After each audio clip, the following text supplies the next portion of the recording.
Buenas tardes, mi nombre es José Alberto Muñoz, soy estudiante de Ciencia de la Información y la Documentación, Bibliotecología y Archivística de la Universidad del Quindío. El día de hoy voy a hacer una exposición acerca de la información. Esto corresponde para la lectiva profesional 2, Recursos de Información, Grupo 6. La docente es Marlene Salazar Ramos, Universidad del Quindío, Facultad de Ciencias Humanas y Bellas Artes, 2017. Para llevar a cabo la exposición vamos a tener presente una pregunta-problema, la cual es: ¿sabe usted qué es la información? ¿Cómo recuperarla? Para ello vamos a tener en cuenta determinados objetivos. Uno de ellos es identificar el concepto de información, tipos y sus características. Además de esto, conocer el concepto de recuperación de la información, saber qué es la sociedad de la información y el conocimiento. Son más o menos las bases que se van a tratar en la siguiente exposición. La información. Concepto. La información son los datos procesados que tienen un significado, relevancia y propósito, y por lo tanto son de utilidad para quien debe tomar decisiones al disminuir su incertidumbre. En términos más propios podemos decir que la información debe darle en las organizaciones a la persona que es la encargada de tomar las decisiones por dicha organización, debe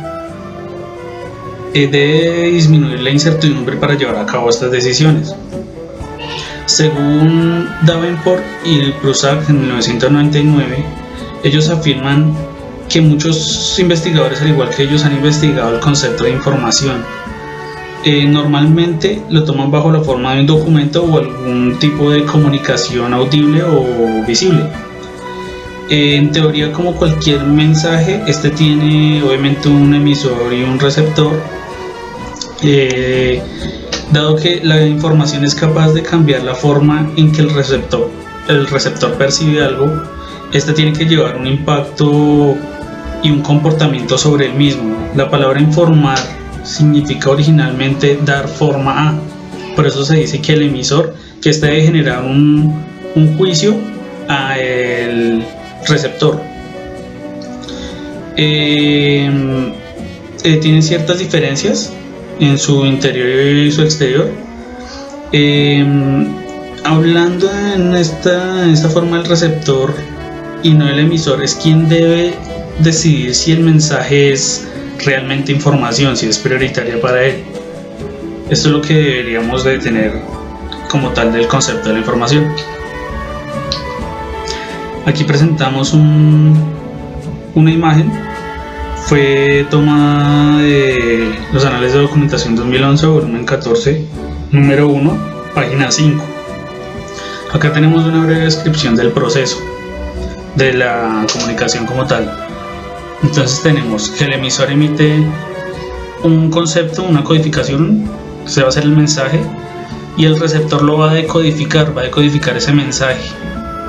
Al recibir la información o el mensaje que emitió, obviamente el emisor, valga la redundancia, él debe decodificar eso y tener una reacción frente a la información que le presentó el emisor. Tenemos unas diferencias.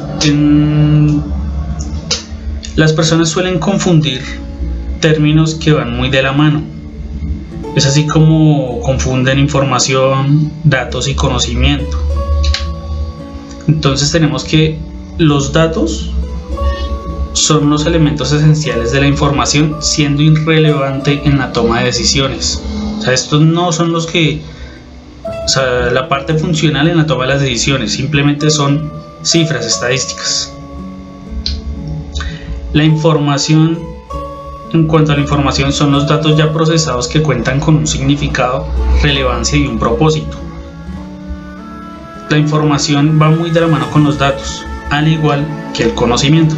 El conocimiento es un acto o condición de conocer algo familiar. En este caso podemos decir que en el conocimiento podemos tener basándonos en la información, ya tendríamos por lo tanto una experiencia. O sea, los tres van muy de la mano. ¿Qué más podemos decir?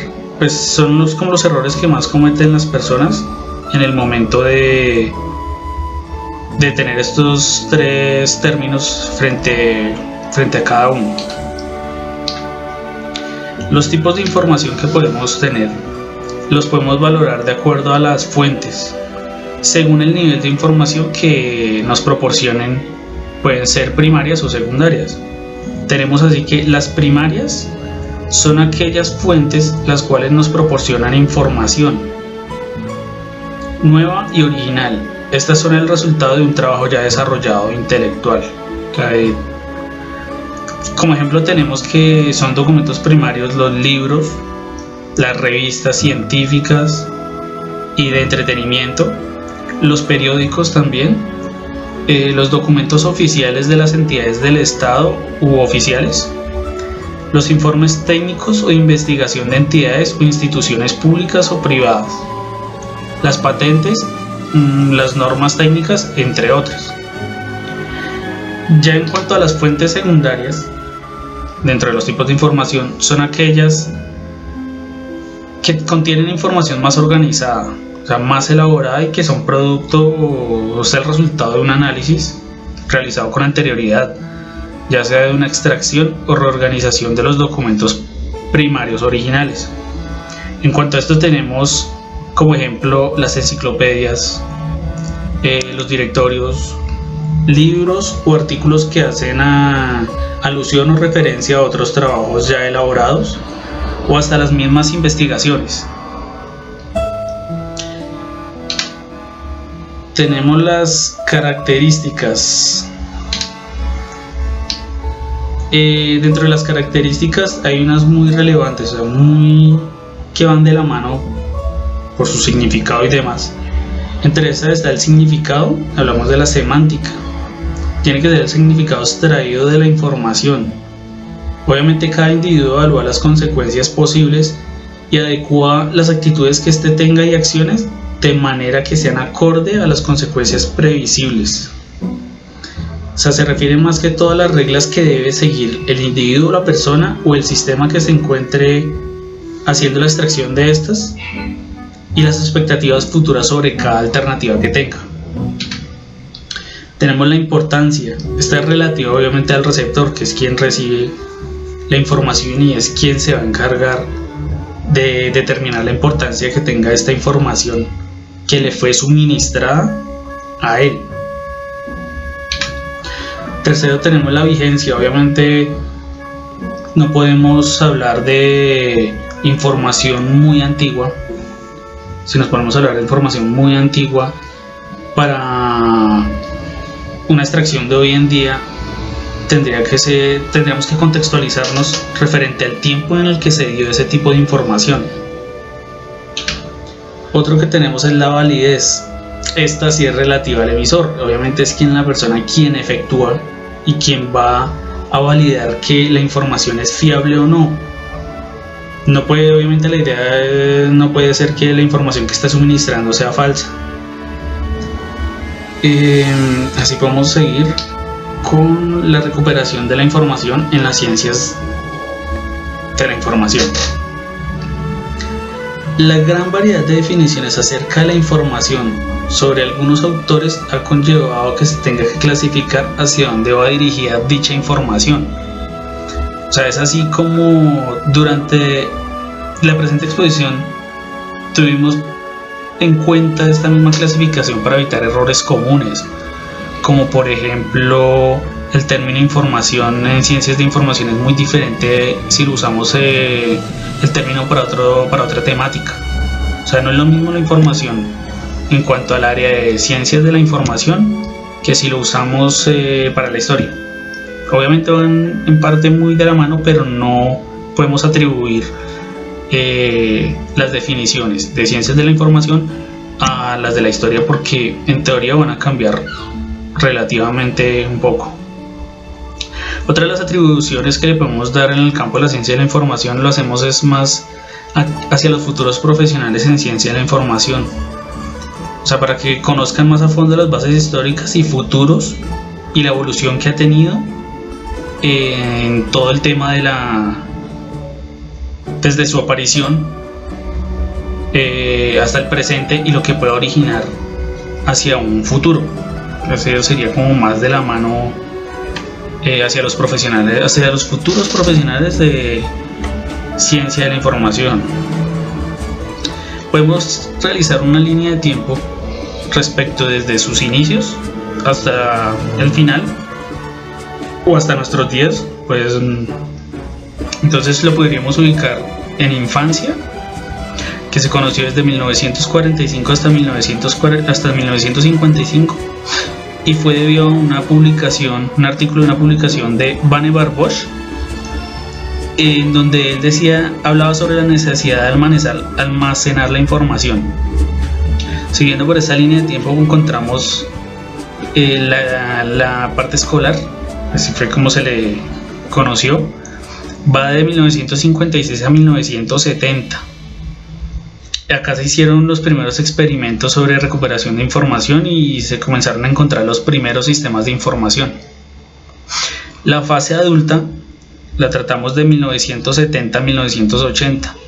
Durante esta década vimos el nacimiento de la industria de la información online, ideas técnicas, estadísticas, fue lo que más se tuvo presente durante esta época. La fase de la madurez, estaríamos hablando de 1980 a 1990, con una rápida expansión de la industria online. Aquí se desarrollaron demasiados software de recuperación de datos y bases de datos en CD-ROM. Fue las primeras apariciones de la búsqueda de bases de datos y los primeros software de búsqueda de bases de datos y de información. Así llegamos a la parte final de la línea de tiempo y se conoce como crisis de la media vida. Fue a partir de 1990 hasta el 2000. Salieron los primeros computadores personales, los cuales eran mucho más sofisticados y tenían una capacidad de almacenamiento mucho más grande que las anteriores. Aparecieron los motores de búsqueda, quienes facilitaron la búsqueda de la información y todo lo referente a bases de datos y demás. Podemos pasar a la recuperar información en ciencias sociales y humanidades. Obviamente, a través del tiempo hemos percibido que el hombre ha buscado la manera de reflejar o llevar por medio del mismo todo su conocimiento hacia tiempos obviamente futuros, y de esta manera ha desarrollado maneras o formas de hacerlo. En muchos casos vemos como los escritos o por la misma memoria colectiva. Es por esto que las bases del conocimiento ha desarrollado a través de la historia la manera de contarla y poder hacerlo ya sea de manera física o magnética como en nuestros días. En la humanidad este hecho ha sido la manera para contar desde tiempos remotos la evolución del hombre, su dominio e incluso su caída. A la caída me refiero a los imperios que han existido, ya sean imperios egipcios, los mayas, romanos o demás. Por ende, es tan importante el verdadero valor que debemos de darle a estos medios de información. Ya entrar a hablar respectivamente acerca de los medios como tal o soportes por medio de los cuales llevamos al futuro la historia, podríamos entrar a hablar de los libros. Hace poco conocí por medio de la universidad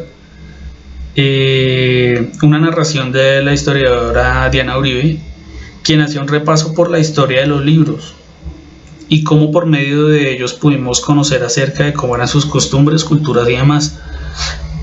La referencia a ella, ¿por qué? Porque ella hace un gran análisis de cómo soportábamos y cómo traíamos del pasado hasta el futuro o al presente la información contenida en libros, ya sean libros hechos de papiro o en las primeras tipos de hojas que se dieron en su momento.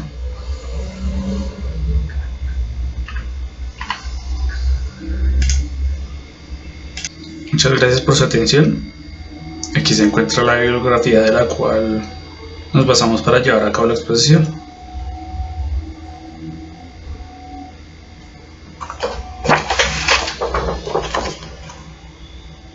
Gracias.